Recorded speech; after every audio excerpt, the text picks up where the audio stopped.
Welcome, all my fellow Redskin brethren and sistren.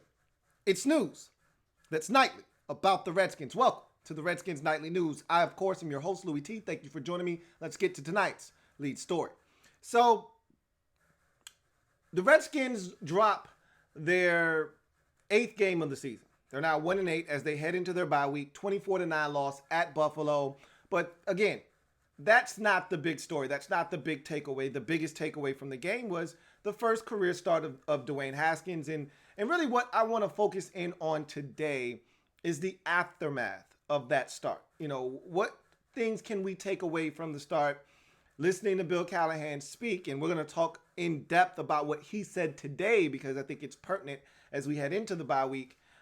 We still haven't heard what we wanted to hear, which is what I talked about on the R3, which was Dwayne Haskins is going to be the starter versus the Jets. And I would just like him to say he's going to be the starter the remainder of the season. That's really what we want to hear. But I'm going to take it 1 week at a time because we're dealing with old man Callahan. And I don't think he wants to start Dwayne Haskins for some reason. Much like Jay with Colt, he has some kind of affinity for Case Keenum. And again, I think I know why. I've already given you my rationale behind why he continues to want to start Case. I already told you what I think. So I don't really need to rehash why I think he continues to want to throw Case out there. But let's look at the start for what it was. It was Dwayne Haskins' first career start. And if you listen to Bill Callahan, he said they've scaled back some of the verbiage, both offensively and defensively. It was too wordy on both sides of the football. And I think some of that did help Dwayne. But there was a noticeable change with Dwayne leading up to this past week's game. He was more focused. He was more dialed in because he knew there was a realistic possibility that he was going to start. And is that right? No, he should be dialed in every single week. But he's 22 years old. You know, these kids are different. It's a different age. Not everybody's the same. So I could care less about what Patrick Mahomes was doing when he was drafted, or Deshaun Watson was doing when everybody's different. You know what I mean? Even the personality of Dwayne Haskins, you hear him at the press conference. You hear how he handles and addresses the media, how he answers questions. There's a different way that he goes about it, different than a Robert Griffin III. Okay, so everybody's different, but I can tell you this much. He was more focused this past week than any other week he's been here because he knew he was going to start. And if you tell him he's the starter the rest of the season, I think you're going to get that laser-like focus moving forward. You're going to get a guy that is going to continue to progress and grow. And I think you're going to get a Redskins football team from an offensive standpoint that will be more dynamic if he's able to digest more and able to go out and execute more. And the more that he sees, and you listen to Dwayne talk after the game, he said, I felt more comfortable as the game went on. So imagine if he felt more comfortable, as you should feel more comfortable. There was probably jitters. There was probably a level of nervousness and things that, when you get your first start, your first anything in a public setting, for those of you who have experienced something for the first time, or hell, just public speaking, it doesn't matter how many times you do it, you get nervous. And as you get deeper into whatever you're doing, you become more relaxed. And that's what he did in the game. So imagine him getting more starts, all right? Then it becomes less of, oh my God, I'm out here, I'm starting. And it's more of, all right, man, let's find out how we can pick apart this defense that they're trying to throw at me and get this first down. So, and get this touchdown. And it progresses. Because right now I think we're like, hey, let's just try to move the football. Let's try to get a first down. It's 3rd and 6. Let's try to complete a 7-yard pass. That's where we're at with Dwayne right now. And that will evolve to, all right, it's 3rd and 6, man. Let's hit these bastards in the mouth. Let's go get 36 and a touchdown right now. The Redskins had no intentions of doing that yesterday. Now, I also listened to Dwayne, and he said, look, they were playing a single high free safety 30 yards back. There was no way with the wind, the way it was blowing, and that safety back there, there just wasn't any opportunities for deep shots. That may be the case. And if you listen to Callahan, old man Callahan, he'll say the same thing. I don't really want to hear anything. I'm at the point with him that I'm at with Jay, that I was with Jay, but at the end of Jay's tenure, I really don't want to hear anything from Bill Callahan at this point. Okay, a lot of what he says goes in one ear out the other because what he's saying, and this was the last straw that broke the camel's back. When we're talking about his presser today, That's the one that really put me in this position where I'm done with him, because now he doesn't really have realistic answers. He's just being bullheaded at this point. So we'll get to that a little bit later on in the program. But as I double back, Dwayne talked about that single high free safety, but that doesn't stop you from running boots. It doesn't stop you from changing how you manipulate the defense. And they didn't do any of that. Okay, so I'm still frustrated with the way the game was called. And I am going to continue to put this on Bill Callahan. There is no way this is Kevin O'Connell. And I read some comments. I even went back and forth and had some dialogue with some of you in the comment section. This is not Kevin O'Connell. I'm pretty sure of this. I can't be 100% sure because I haven't talked to Kevin O'Connell myself. But I'm 99.8.776.977.86% sure that this is the doing of Bill Callahan. All right. His hands are tied behind his back, double knotted. All right. Boy Scout knots. All right. This is not Kevin O'Connell's doing here. He's just following what he's being told to do. All right. So I can tell you this much. Kevin O'Connell comes from lineage. He comes from a tree where you're not running the football 13 straight times. That's just not, that's not happening in an offense that Kevin O'Connell imagines running, okay? Sean McVay isn't running the football 13 straight times. Kyle Shanahan, as much as he loves to run it, he's not running it 13 straight times, all right? That's not Kevin O'Connell. Trust me, okay, when I tell you, that's not Kevin O'Connell's. That's not his deal. That's not his MO. That's not in his DNA to run it on every single play, 13 straight plays. That's just not Kevin O'Connell. So I refuse to believe that it's him. But Dwayne, I thought, did some good things. Like I said, there were some plays left out on the field. Callahan alluded to the fact that there were still some mix-ups in protection calls, and that sort of led to some of the blitzes that hit home. I think that was just, and Dwayne talked about it, and Dwayne actually broke down. It warmed my heart to hear Dwayne Haskins go on a Deshaun Watson-like diatribe about how this look came his way. He thought that he had identified everything, and they switched it up on him at the last second, and he didn't have a chance to adjust. He pretty much said, look, they came with a corner blitz. They were mugging the A-gaps. I didn't think they were all coming. I thought they were bluffing, and they did come. And that just pretty much, the A-gap, they dropped out of that. They didn't, but they pinched the line because they were mugging the A-gaps, and then they sent the blitz. And that's what creative defensive coordinators do, by the way, okay? Just in case you didn't know what a real creative defense looks like, that's how you get free hitters, okay? You disguise your blitz by making them think one thing and doing something else. We don't know anything about that. That concept is foreign to us because we see the same old stale A-gap blitz with one linebacker that comes and gets picked up by the running back very easily. That's why we don't understand. Like the first possession of the game, Cole Holcomb comes and he gets stonewalled by the running back. That's the blitz we see every single week. When we do decide to blitz, which is very rare. Now, we also had another blitz where the linebacker came scot-free up the middle and Allen just leveraged him to the outside and was able to extend the play. So that's generally what we get, though. The one guy coming up the middle, hopefully he's able to find some green grass to run up unabated and get after the quarterback. But that's how you hit home, and he got to Dwayne.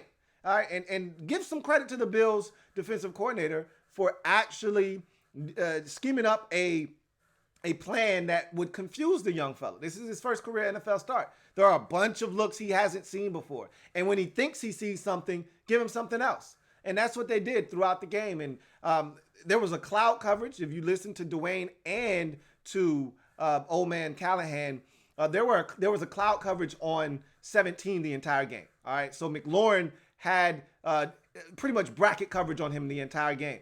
And Lorenzo Alexander said after the game, man, that guy's good. I mean, even with the bracket coverage and not being able to take the deep shots, we thought that Paul Richardson had a really good game. He had 4 for 42.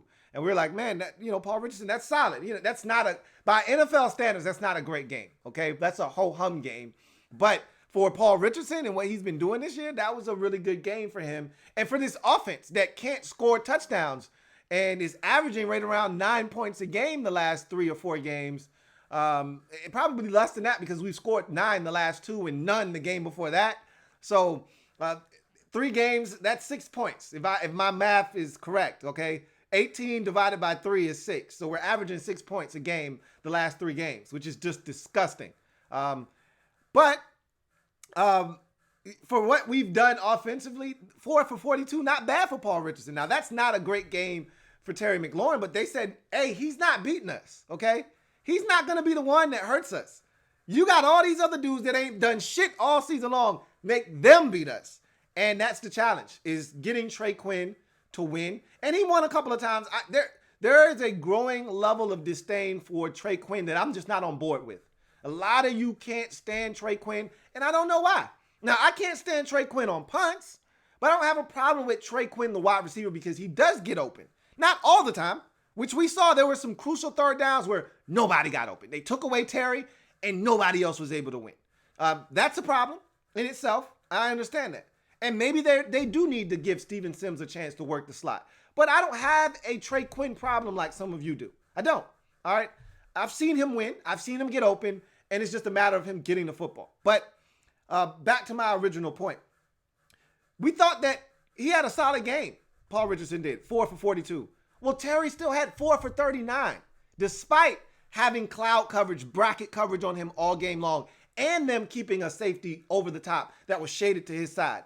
He had 4 for 39 still. So even in a game in which we didn't throw it as much as we would have liked to, and there wasn't a lot of yards to go around and a lot of completions to go around, even in a game where Dwayne is still handcuffed because we don't have a pass-catching tight end, all right? He needs somebody back. Obviously, Jordan isn't coming back. But damn, if Vernon comes back, that even helps, all right? We got nothing at tight end in terms of pass catching right now. And bless Jeremy Sprinkle's heart, man. Bless his heart. He is not a guy that strikes fear in anybody's heart defensively. So we could use a tight end, and I take it a step further. Damn it, we could use Chris Thompson back. Shit. I think we'll get some of those guys back after the bye week. I think this offense will look a little bit better, maybe. And that's all you can hope for. I think you give Dwayne a little bit more weaponry. You give him some guys that can make plays on their own. And all of a sudden, I'd much rather throw that screen to Chris Thompson than Adrian Peterson. No disrespect. That's just me. But like I said, I think that for his first career start, there were some things he did really well. And Callahan pointed out some of those things. And there's some things that he didn't do as well as you would like him to, but it's no reason to send him back to the bench. Again, I will leave you with this thought. He didn't look any worse than the other guys that preceded him starting this season. And for that reason and that reason alone, forget about the fact that he's the future. Forget about the fact that it's the right thing to do. Because he looked no worse for the wear than anybody else that started this season, you should move forward with him the rest of the season. All right? To me, that is it. Now, there are other reasons as to why he should start. Mainly, he's the future. We're 1-8. We're not going anywhere. And he needs the experience. All right, I could give you more reasons, but all of them should be trumped by the fact that he didn't look any worse for the wear than any of the other quarterbacks. And oh, by the way, and I get it, it was not a good situation, but when Colt McCoy started, and I'm pretty sure that this offense would run a lot smoother with Colt McCoy, understandable, because he knows it better than anybody else. Better than Case, better than Dwayne. All right, that's just a fact. He's been here longer. He understands the offense and where the ball needs to go with this look or that look. But we scored 7 points against the New England Patriots with Colt McCoy at quarterback. I know that's not fair. All right, first game back, this season. It was his only start. He hadn't played since last year when he broke his ankle. I get it. I understand that wasn't fair, but 7 points is all we scored. All right, we scored 0 points with Case under center versus the 49ers. Granted, it was a monsoon. I don't care. All right, I don't care. It was 0 points on the scoreboard. Granted, there was a missed field goal in there. I don't care. That would have been 3. Great. The following week, Case was moving the football up and down the field. We scored 9 points in that game. All right. Maybe we would have kicked another field goal or 2 in the second half, but Case wasn't getting the ball in the end zone. Okay. Shit didn't change. So now we go to the next week. Dwayne starts. We score 9 more points. So it's the same. Leave Dwayne in the game. That's pretty much all I have to say. But I thought that there were some guys that played well. I thought there were some guys that stood out. Can I ask you guys a question? Why can't we get Sean Deion Hamilton on the field more? Is it me, or is it that when he's on the field, he seems to make plays? And yet we can't get him up. I'm done. Look, I like John Bostic, man. I don't have to have John Bostic on the field. I want Cole Holcomb to stay on the field. All right? And we got 2 linebackers on the field. I want 55 to be one of them. Can 51 be the other one, though? Remember when the season was going to start? Wasn't it supposed to be Sean Dion and John Bostic? Now, Cole Holcomb has played well. I get it. Don't take Cole out. Leave him in. Take John Bostic's ass out. Sean Dion needs to play more. He's making plays. On a critical 3rd down in the second half, who shoots the gap and makes a tackle for loss and forces the punt? Sean Dion. It's just me. I'm just asking a question for a friend. All right. So anyway, let's get to other news quickly. So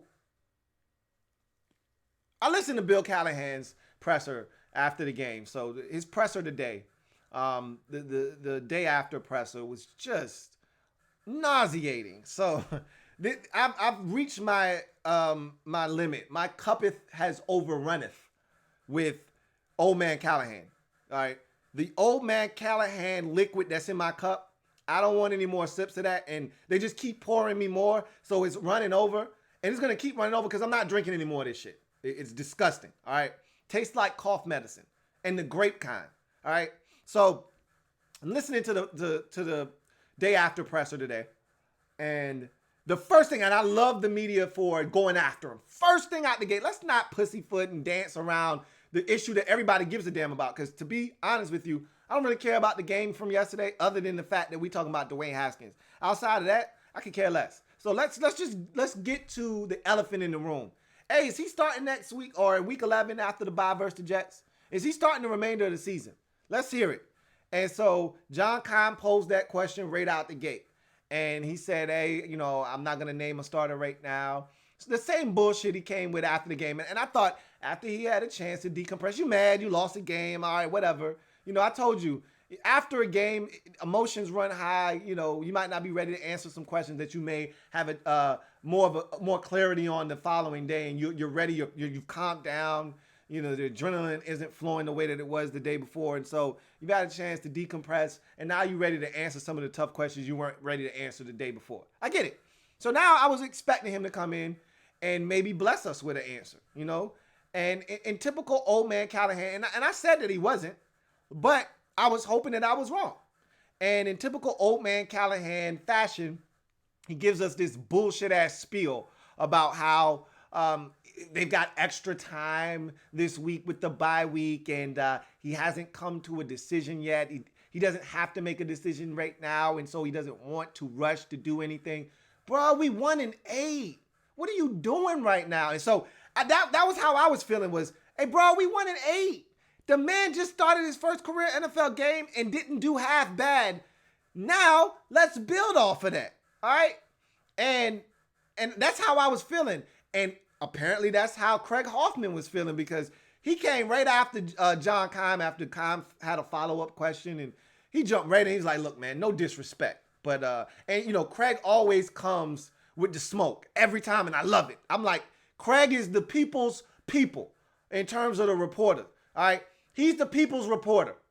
Anything that we want asked, it's going to be asked by Craig Hoffman. If he doesn't ask it in the way that we want it asked, it's not going to get asked the way we want it to be asked. Everybody else wants to be polite, and Craig does it in the most polite way possible, but he's all about the shits. He wants the smoke. He's trying to let you know this shit doesn't make sense. So I'm going to ask it as aggressively, but as nice as I can, but as aggressively as I can, and he did that shit again. Right? Just like he did going into the game last week when we were asking, why not Dwayne? So he did the same thing. He said, hey, look, man, check this out.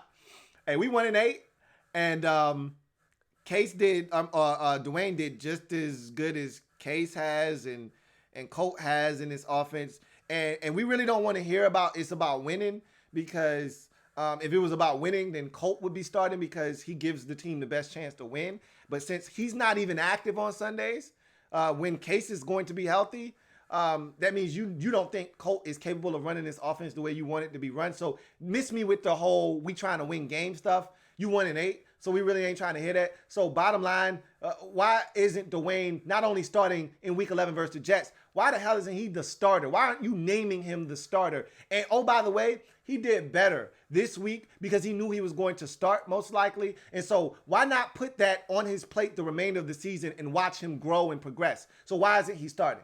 And so to that, Bill got in his feelings. Oh, man, Bill got in his feelings, man. I mean, man, did Craig Hoffman get all up in his bag. I mean, he felt really slighted. He felt small. That question, that challenged his manhood as a coach. You could tell he felt some type of way. And in his old man Callahan way, he got all riled up. But in a nice way, because that's what old man Callahan does. Like an old grandpa. He got all riled up. And he's like, well, like I said before. And so, and the thing that pissed me off is he didn't have an answer. He kept repeating the same thing, but it wasn't a reason why. It was just, it was just words coming out of his mouth. And at that point, I shut it off. I said, all right, I'm done with you, bro. Because, you know, if you wanted to lie to me and say we're trying to win games, and I know what you're trying to do, you're trying to win games. And we don't want you back, bro. We don't want you back. You don't need to be back. And this team isn't good enough to be trying to win games. You're still going to lose games. You're going to lose them in vain. Might as well lose them with Dwayne out there giving us some hope for the future. So he gave us the same spiel about, well, we got this whole entire week to evaluate. We want to self-scout. He loves this damn self-scouting shit. All right? So we want to self-scout and evaluate everything, and we want to kind of take a look at it. Bro, you already know what you got. I don't need you to tell me that you need to self-scout and evaluate and go back to this and that. Fix what's wrong with Dwayne, adjust the things that need tweaking, and let's move forward with number 7. That's what everybody's saying, and yet he wants to run away from this. Why? Because for some reason he thinks Case Keenum is his savior. Both of y'all asses is going after the year. You and Case. You can pack Case up in your damn suitcase. Yes, pun intended. All right? And get the hell out of here after the season's over, for all I care. Especially if you don't start Dwayne moving forward. All right? Now, he said all of that nonsense, and he was so in his feelings. I mean, man, he was definitely perturbed by the questioning, the line of questioning, and how everybody was coming after him with the same shit. Because we want the right answer. That's why. So, he pretty much just rehashed everything he had just said. He said, like I said before, we got an entire week, and I don't feel the need to rush to any judgment right now. You want to go back, take a look at everything, kind of assess everything, self-scout, self-evaluate, come back, and then make a decision. And so we probably won't do that until the week of the game. Why? It doesn't make any sense. It doesn't make any sense. He's being bullheaded. And at this point, if I could, I would fire his ass and promote Kevin O'Connell and just run the rest of the season that way. That's just me. It's not going to happen. So I'm not going to sit here and talk about things that I know aren't going to happen. And, you know, it's frustrating because the only reason he's the coach is because Bruce is here and Bruce is his guy and they're buddies. And it sucks. It really does. And they're handcuffing Dwayne right now. For those of you who weren't on Dwayne's train and bandwagon before and you still aren't, and I read some of the comments, even you see the writing on the wall, though. Even you understand that if you give him more opportunities, and there was some, like my man Ice Mule, who we had a chance to talk last week when he opened up the phone lines and he said, look, I want to see how this kid does, but I don't believe in him. He said, look, I'm not buying that this guy's the right man for the job, but I do want to see more. I actually am intrigued now because he didn't perform as poorly as I thought he was going to. All right. So even guys that weren't sold before want to see more, and yet Callahan is still talking about, nope, I don't know what I'm going to do yet. He's waiting to see if Case heals up. He wants to start Case Keenum, man. I'm telling you right now, he wants to start Case Keenum. This dude is trying to slow and really stunt the growth of Dwayne Haskins. And this organization is driving me nuts because they continue to put people in positions that will stunt the growth of this entire organization. Not just Dwayne. It's bigger than Dwayne. Bruce Allen is in a position of power that allows him to stunt the growth of this organization. And they keep putting guys like him in positions elsewhere on this team that stunts the growth of this organization. And now it was Jay at one point stunting the growth because he was trying to win. And I didn't blame Jay for that. He was trying to save his job. But Callahan, there are no ties to this thing for Bill Callahan. He's trying to get a job here next year. And so he has no ties to Dwayne Haskins other than if I'm back next year, Dwayne's going to be back next year. But Alex Smith will also be back next year. And Callahan would much rather start him than Dwayne next year. So he can't be back next year. And that hasn't been ruled out yet. Okay. And I don't really want him here now. All right. Especially if he doesn't make the right decision. He's stunting the growth of not only this quarterback, but this organization as well if you don't play Dwayne Haskins. Simple as that. But I digress. And I'm disappointed at the way this thing has gone. But, you know, it is what it is at this point. But that's going to do it for the Redskins Nightly News. No more Redskins Nightly News for the remainder of the week. It's a bye week. So we'll have other content, though, to fill the void and the gap. And so this is not the last time you'll see my face this week talking Redskins. And at some point, maybe we'll have a live open forum and open up the phone lines. But you'll know before it happens. I'll put out a message on Twitter, on YouTube, so that you guys will be aware. So just make sure those notifications are turned on in case you don't see those messages, that you can join us. And I may even do a video alerting you when that's going to happen ahead of time so you can adjust your schedules accordingly if at all possible. But in any event, I'm your man, Louie T. Thank you for joining me on the Redskins Nightly News. We're in our bye week now, so no Redskins game in week number 10. Thank God. Gives us a chance to kind of hit the reset button one final time for the stretch run of this season. Hopefully it's with Dwayne Haskins under center, but you can't be sure of that. Nothing's a guarantee with this organization. Even doing the right thing is hard for this organization to do. And so no telling if that's going to be in fact the case or not. I've got to stop using his name. It's just not a good thing when I use his name. Anyway, that's going to do it for this installment of the Redskins Nightly News. I thank you guys for joining me. Like this video. Subscribe to Louie T Network if you haven't already done so. And make sure you share this video if at all possible. I'm your man, Louie T, signing off. Remember, if it's not your man T, it's not the best coverage it could be. Also, we got skin in the game. Why? Because we Skins fans for life. Until next time, this has been the Redskins Nightly News. I'll see you guys next time. Have a good one. Louie T Network.